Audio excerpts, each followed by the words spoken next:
Thank you so much for attending my presentation on why Clefable is the most buff Pokemon of all time, and we're actually going to hop right into its debut generation's metagame. Gen 1 Clefable is completely outclassed as a normal type, not only by the big three of Tauros, Snorlax, and Chansey, but also by Dodrio and Persian. However, it still has a lot going for it.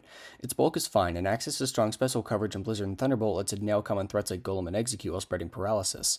Even though it can't hang with the big dogs, Clefable still saw tons of success and never uses arguably the best Pokemon in the tier. Thankfully, it got a litany of improvements in the next few generations. Its move pool got even better as Clefable gained access to instant recovery and Moonlight along with other supportive options.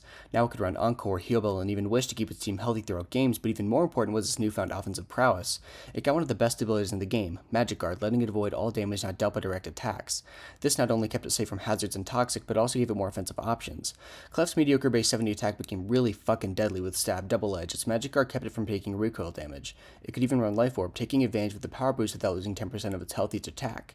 Clefable was never quite powerful enough to hack it as OU proper, but consistently had a place with its versatility and was even able to hang around underused for the next 4 generations. But that was nothing compared to what Clef would become in Gen 6 and beyond. It gained access to the new Fairy type, with increasing its defensive and offensive utility.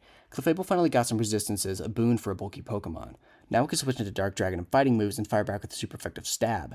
Speaking of Stab, Clefable swapped Double Edge for Moonblast, a massive fucking deal.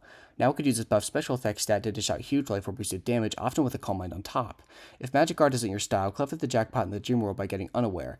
Clefable could now run another fantastic ability, completely ignoring all opponents' stat boosts. It had the choice between stopping slower teams' passive damage or putting the brakes on an opponent's offensive sweep, a nightmare to play around. All of this took Clefable from a borderline underused Pokemon to one of the best and overused overnight, but just how good was it? It's been about top 15 in every generation of OU, overcoming the odds to do so. In the steel-dominated XY metagame, Clef still managed to hit over 25% usage and lands at number 2 above Landorus and Tornadus. The presence of 4 strong fairy types in the taboos wasn't enough to keep it out in Sun and Moon, as it still found supportive roles. Clef even used knockoff against boost users in Gen 8 to keep the hazard train going for as long as possible. Despite not having a stat over 100, the fairy Pokemon has stayed amazing and doesn't seem to be slowing down anytime soon. In conclusion, Clefable has had one of the biggest glow-ups of all time, going from Gen 1 NU to an OU staple over 10 years later. Even though power creep has only gotten crazier, Clef is still here, an honest-to-God inspiration to all shit Pokemon everywhere.